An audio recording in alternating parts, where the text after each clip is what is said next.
নবীজি বলছেন একদিন সাহাবীদের মজমায় একদিকে তাকাইয়া বলছেন যুদ্ধের জন্য ফান্ড কালেকশন করতেছে, দান। আল্লাহর নবী বলেন এদিক থেকে আছো কে? যুদ্ধের জন্য দান করবা।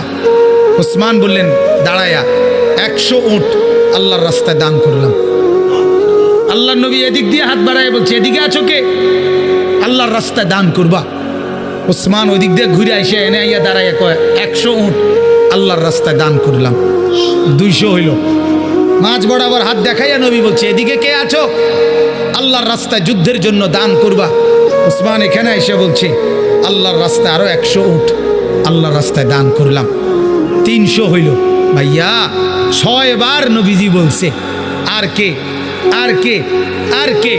6 বারই ওসমান দাঁড়াইয়া দাঁড়াইয়া বলছে 100 100 100 100 100 100 600।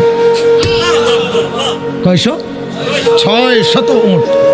এবার আল্লাহর নবী হাসি দিছে আর ওসমান দাঁড়াই আবার বলছে ইয়া রাসূলুল্লাহ 100 ঘোড়াও আল্লাহর রাস্তায় দান করলাম। নবীজি খুশিতে চেহারা মুবারক নূরের চেহারা চিকচিক করছে। হযরত ওসমান বলছে ইয়া রাসূলুল্লাহ একটু অপেক্ষা করেন, আমার দান করা শেষ হয় নাই, আমি ঘরের থেকে একটু আইতে আসি। হযরত ওসমান ঘরে গেছেন, রুমাল বিছিয়ে দিয়া বিবিকে বললেন স্বর্ণ গহনা অলংকার যা আছে সব দাও। স্ত্রী বললেন কেন? বড় কোনো পার্টি, উনি ব্যবসায়ী ছিলেন তো, বড় কোনো মহাজন বড় লেনদেন মানে বড় ফুজি খাটাইতেছেন নাকি?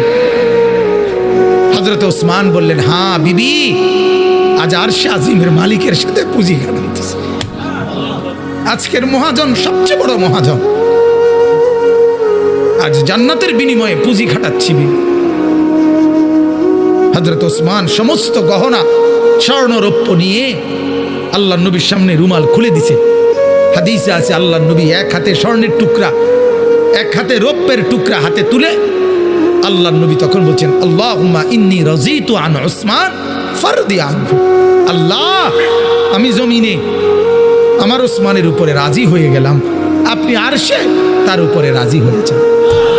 আমি জমিনে রাজি, আপনি আরশে রাজি হন।